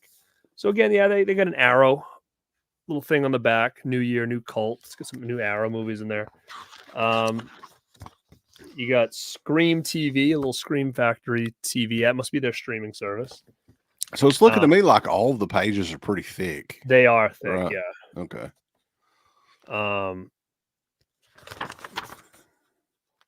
They show Wanted more readers like, thanks to Mark Phillips and Nightmares Unlimited, providing this beautiful reference model for Gary Pullen's Leatherface art.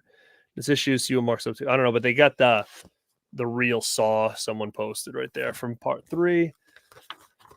Let me see what they've got going on here. They've got different ads, podcasts, Stephen King podcast.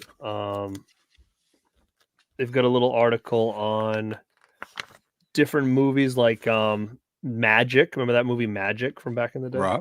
Yeah, they with got that. Anthony Hopkins. Yep. Scream Queen. It's talking about Barbara Crampton,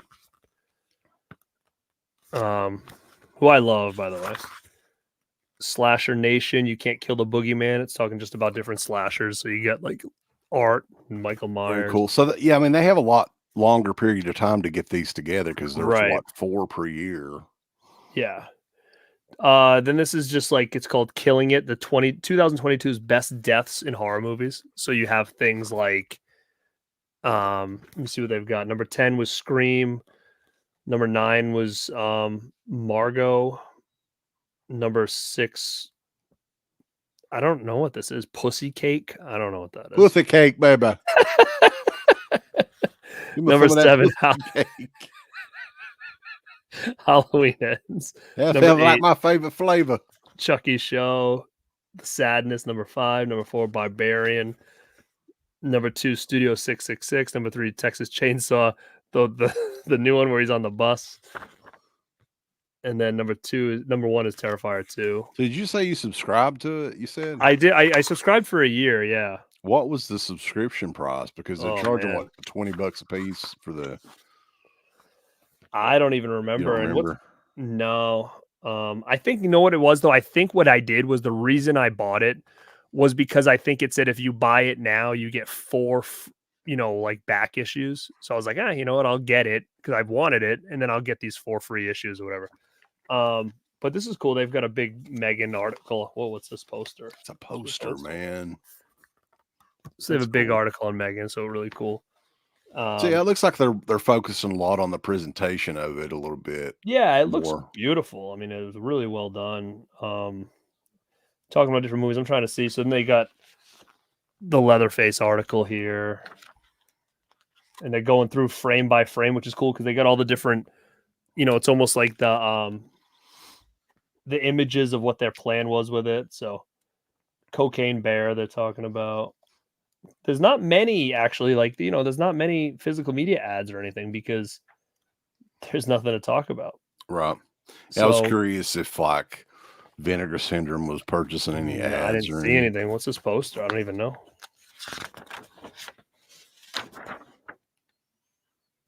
What the fuck? Float, baby. Hashtag float. Float. I don't know anything about float. Root beer float. Those are good. Yeah, I was just scanning through this issue, so we'll move along. But yeah, November 08, 278, Saw 5. I have nothing to say about Saw 5. I don't remember it. But other stuff in there, you see Team Edward there on the front. They were covering Woo-hoo. that. I'd be ashamed. They did mention Let the Right One In. That's another classic, man, that nobody references. A winter horror movie as well. So that may be a good one to go back and do like some sort of special retrospective review on or something. Maybe. Sure. And then you could even bump through the remake, which was not bad at all either. Right. Repo, the Genetic Opera was around this time. That was a big deal when that came out, that musical. Splinter. I remember that. Splinter was all right though. That was decent. I'm sure I've seen it, but I can't recall what it is. But yeah, I mean, there's MGM ad in here. It's kind of cool. But other than that, you know, I love those ads. Turistas. Talking about a bunch of movies that I don't really care about. Now, we had a lot of fun with this one. I think we did an on the road review for this one on January 2009 issue 279, baby. The Unborn. Jumbie, he wants to be born. I don't think I've seen that. Was that the one with Angelina Jolie? No, I don't think this one has anybody that anybody would know in it. Unborn. I know the old movie Unborn. Yeah.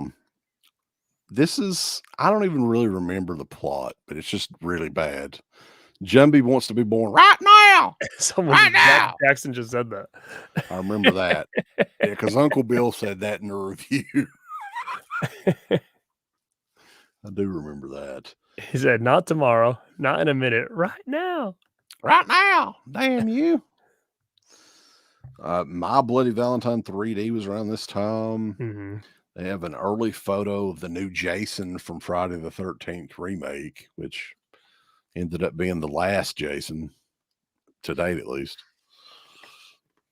So, yeah, let's see what kind of photos they've got in here of Perkins 14. They're talking about that. No, you know what I'm thinking? Wait, sorry. Angelina Jolie, was she the Changeling? Was that the remake she was in? I don't think that's a remake, though. I think it's just called The Changeling. It has nothing to do with the... I haven't seen it, of course. But yeah, they do have a pretty decent article on the new Friday the 13th movie, which I think was coming out. What did that come out in February of that year or something? Who, Jason? Yeah, the new Friday the 13th. Defacing Jason. Too bad that never mounted to anything. I think this was a pretty big hit, though.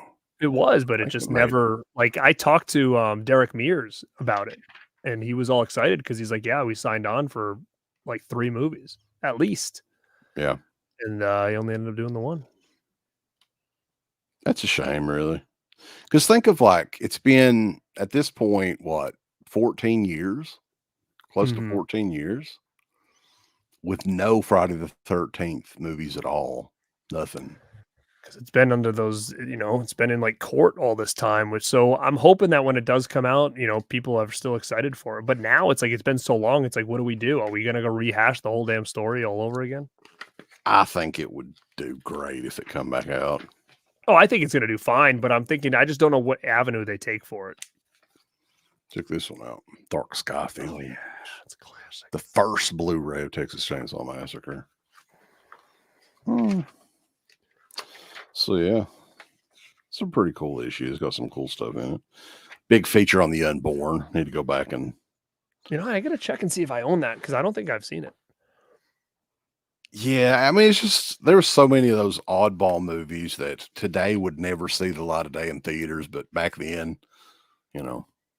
So, all right, we've got 3 more issues left, boys. Let's do it. This is a big one, man. I didn't know this one was in here. This is the Friday the 13th cover. That's cool. With Derek Mears there, who we did interview on the show back in the day. Very nice guy. Very nice guy. I say that all the time. I'd met him a couple times and he was so nice. But I've also heard he's been a little bit off. I saw something where somebody was trying to film him at a convention. He was like, no, turn that off. And people were like, oh, he's so rude. He was in or whatever. a bad mood that day. I mean, why shouldn't he be? The guy signs on for all these big franchises, it just gets canceled. I mean, he's like, I'm Jason, canceled. I'm Swamp Thing, canceled. Like, poor bastard, like can't catch a break, you know? Yeah.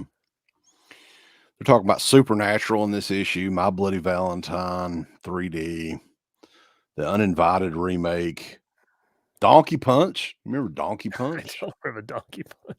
Amusement, Underworld, Rise of the Lycans. Yeah, this was not the best time to be a horror fan, really, but there was lots of stuff to watch, you know. Another big ad from our boys at Synapse, 42nd Street Forever. Mm-hmm. They were burning it up. They did like 4 or 5 volumes, like right in a row, and then they just ran out of stuff to put on those DVDs, I think. I do remember Bitch Slap. I actually liked it because I'm a big fan of that girl, America, that's in the Friday the 13th remake, and she was in that. His name was Jason. That's cool. What does it say on there? Exclusive slipcover from Best Buy? What does that say? Special 2-disc set, features 4 hours of... It just says it's available at Best Buy. Oh, that's cool. It's a cool ad. Yeah, I'm going to have to get a scanner. Mm. I guess I could just take pictures of this shit, though. Yeah, just take pictures and crop them. Dead of Night from Dark Sky Films. I don't remember that. Ooh, they've got As Heard on Fangoria Radio. That was when Fangoria Radio was on, what was it, Sirius or XM or something like that? I don't know. I never did listen to it. So yeah, Midnight Movie. They're talking about, they got the big article on the Friday the 13th, 09. Oh yeah. Like 4 or 5 page article there. What up, Nick? Hello, Nicholas. Black Swarm. Jesus Christ, man. They were really burning it up with these man-eater movies. This one starred Robert Englund. Robert Englund did a lot of those like generic horror movies around this time. Then, yeah. Spider's Web, Vipers, Croc, Eye of the Beast, Grizzly Rage, Shark Swarm, The Hive. Anybody in the chat like shit like that? Just curious. There has to be an audience for that shit. But yeah, the Friday the 13th article is gigantic. What up, Retro? It's a pretty big article. It'd be cool to go back and look at that. But yeah, other stuff, like book reviews, who cares? Yeah, so it's a pretty neat issue of Fango. They're reviewing The Alphabet Killer. I remember that, yeah. You remember Para, the Lucio Fulci Remembered DVD? Mm-mm. It was like just a DVD of interviews. Madhouse. So I remember this. I may actually have another issue of this. If so, we'll do like a giveaway or something. Woo! So, but yeah, I mean, that would be a cool thing to get Derek Mears to sign at a convention for sure. Little Nicky. Did it just come out on Blu-ray? Yeah. Really? Scream Factory. So this was March of 2009, and they changed the logo up a little bit. They tried to modernize it with this. Yeah, one. I didn't like the way it looked. It had like weird hooks in it and all that stuff. Yeah. And this one has martyrs on the cover. Which that's an interesting choice to put something like that on the cover. Like, I love that movie and everything, but that's definitely not a mainstream horror movie at all. No. It's like you go from that and then you go right into, like I said, I think in 2009 or 2010 is when you get like Twilight on the cover. So they were just throwing whatever on that at that point. Yeah. I mean, it's kind of hard to put something like that on there to encourage people to watch, because that one will smack you right in the face immediately. Martyrs? Oh, yeah. Yeah. Yeah. Talking about the Last House on the Left remake, which I think we all kind of like that one. The Watchmen was around this time. Bad Biology, which recently came out from not too long ago from Severin, right? Severin, yep. Nice addition, too, if you like that movie. It's almost like it was like a digibook or something. The logo changed, but the ads didn't. Do you remember this one here? Didn't. Yeah, this is the one that Bruce Dickinson wrote. Crowley from Anchor I remember Bay. Crowley, yeah. We read that back in the day. It was like was it a movie or a doc? It's a movie. Okay. Yeah, I'm thinking of the movie. I'm thinking of the documentary. Remember the documentary Cropsey? You remember that came out around that time? What was it about? I think so. I don't remember. It was like might have been like some kind of like urban legend or something like that. Cropsey. I think I've seen that. That sounds familiar. Fangoria Weekend of Horrors, man. Look how cool this would have been to go to. It's in Chicago. Look at those names. Toby Hooper, George Romero, H.G. Lewis, Rogero Deodato. I think it's Lamberto Bava. Crazy, man. Yeah. Very cool. The thing was, I was going to conventions at that time, but they never, I mean, I'd met Romero and all that. I actually even went to a convention that had Argento, but unfortunately, I didn't get him. Why? His line was so long and I had so much to do. And I was like, you know what, I'm going to go back and get him later. And then it just, the weekend ended up ending and I just never went back. I'd say he's too old to do conventions now, though, wouldn't you? He's like in his 80s. This must have been like 2010, 2011. Do you remember Plague Town? Yeah, I do remember that. That's David Gregory. He directed that. That's his horror movie. Wasn't that supposed to be was that the one? There was something that came out that I think was supposed to be like a loose sequel to something else. I'm not sure about that one. I know that's I think it was Dark Sky that released it originally, and Severin has released the 4K of it or something like that. But yeah, reviewing 100 Tears, Midnight Meat Train. You remember that one? Mm-hmm. Mm-hmm. Mirrors on DVD, Red Mist. So, yeah.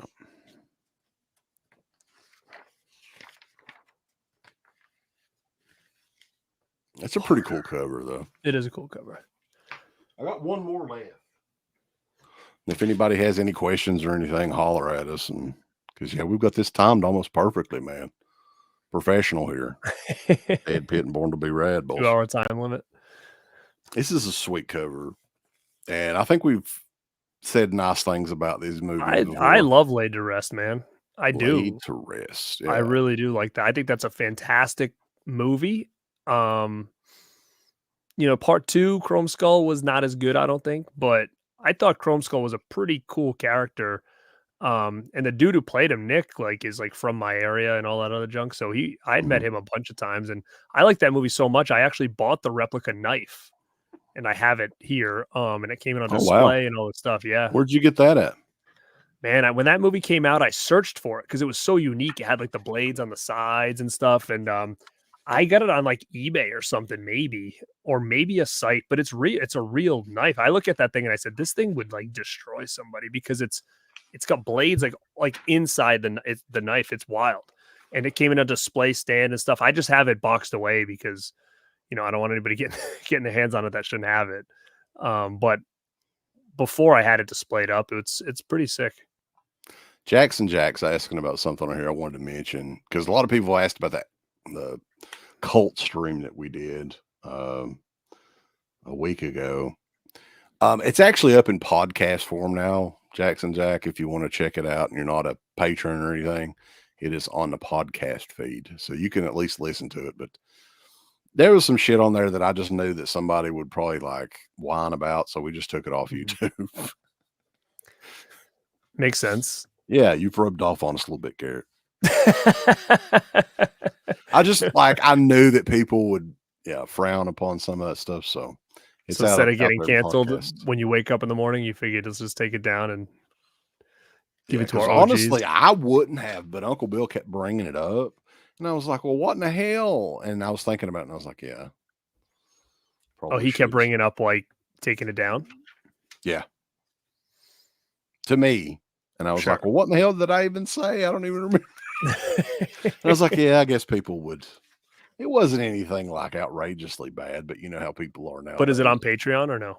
It is. The video is up for patrons and members on the YouTube page, which we don't really promote very much, but yeah, we do have memberships on there that you can check out, like the MWO podcasts and commentaries and stuff like that on YouTube.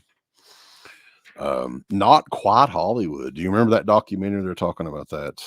I do remember that documentary. Yeah, Aussie horror.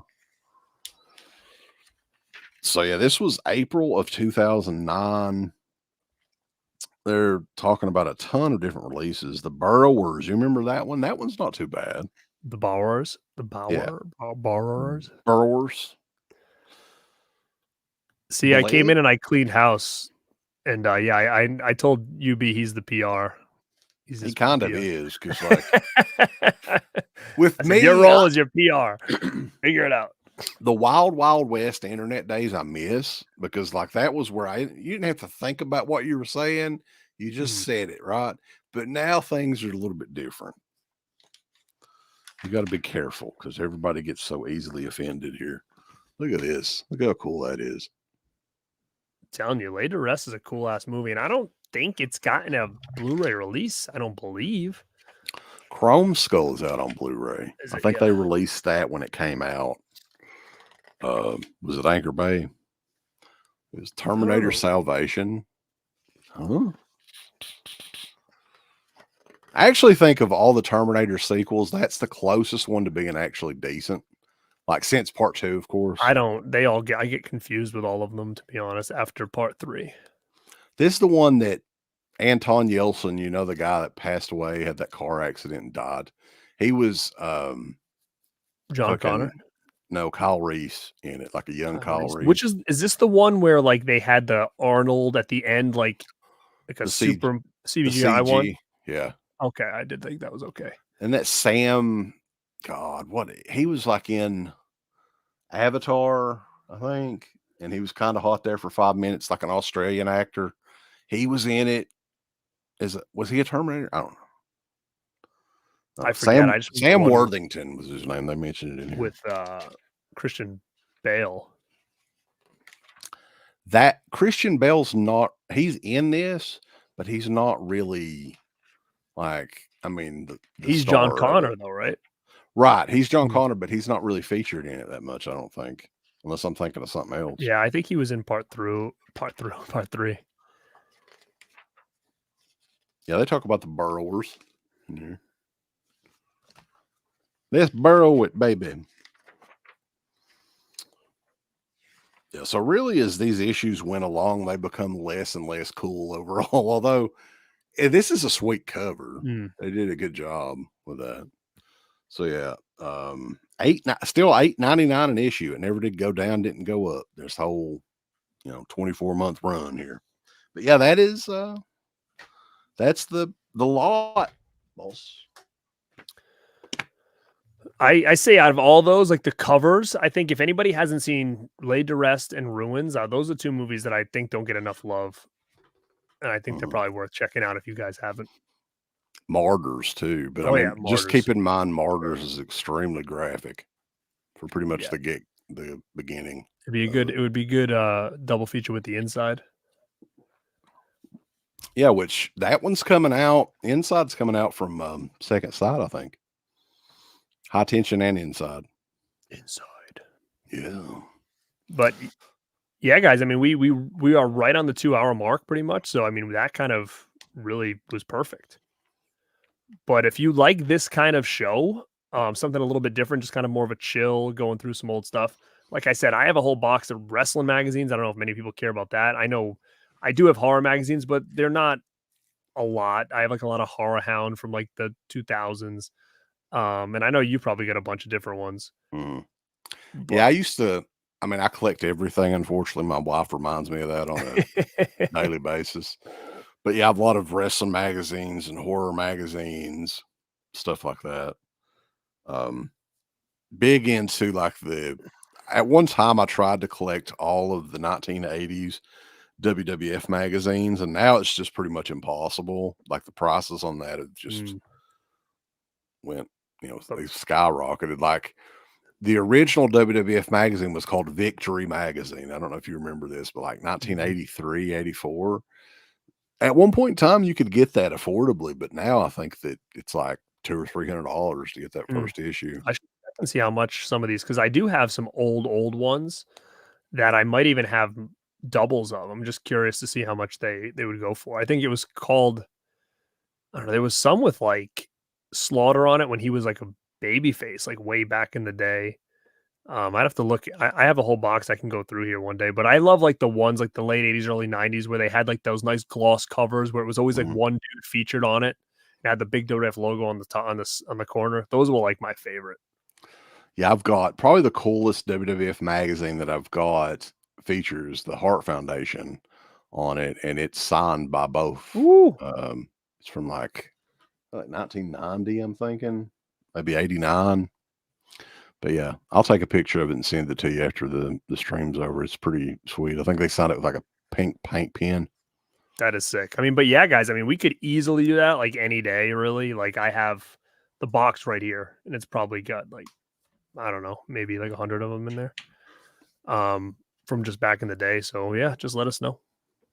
And I mean, maybe we can do less magazines. Maybe I don't know if I rushed through it or what. Well, I mean, I think too much. In reality, a lot of people just like to see the covers and stuff. So, I mean, with the wrestling magazines, I can easily just kind of show them, boom, boom. And then like on the corner, they'll tell you what's in there. And if there's anything that people are interested in, I can dig a little bit deeper, maybe show some of the cool like merch stuff. That's always fun. Cool. But, yeah. So guys, thank you for checking this out. This was definitely something different. We thought you guys would like. Leave a comment down below. Again, if you like this idea of just doing something a little different when it comes to collecting. And Wes, you guys over at DEADPIT have anything coming up this week? As far as the next thing that we're going to do, I think we may be trying to have Felcher on possibly by the end of the week. We don't have that nailed down yet. We're going to have a tier ranking show coming up before Christmas as well, but we don't have a specific date on that. But just DEADPIT.com, you can kind of get everything there, but anything DEADPIT, just search for it and we'll pop up there. Yeah. And then as far as myself, I've got to review this. Like I said, I didn't have a voice for a couple days, so this has kind of been on the back burner, but I'm going to review and showcase Daryl. I watched it for the first time, and then I'll probably do a couple live streams this week, just going over some shit like, I don't need to do a full review on Monster Squad, but I checked it out, and I can kind of talk about it a little bit there. I watched Scrooge and stuff recently. I know those are new releases, but yeah, if you guys have any ideas of things that you'd like to see, let us know. And again, thank you guys so much for checking this out. This is Garrett at Born to Be Rad and DEADPIT.com. Yeah. Give us the thumbs up. Up your butt. Like, subscribe. And if you subscribe, here's something else you can do. Once you subscribe, you can click the bell notification, right? And it'll notify you anytime that DEADPIT puts up new shit. Or don't. I really don't give a fuck. I want you to. I want you to. I don't care. Let's keep our community growing here on YouTube. I don't like it. I don't want you to touch nothing. Listen, they need to do that. No, don't you dare touch it. Thumbs up. Subscribe. Click that bell. There's all kinds of wonderful shirts over at shop.deadpit.com. Simply the best horror shirts. On TeePublic, there are others, but they all suck. You can get some Dead Pit radio shirts. You can get Last Out on the Left. The Hills Have Eyes. Texas Chainsaw. Oh, wait, you can't say Texas Chainsaw. All kinds of shirts, folks. You're gonna love them. Shop.deadpit.com. Thank you to all of our supporters on Patreon.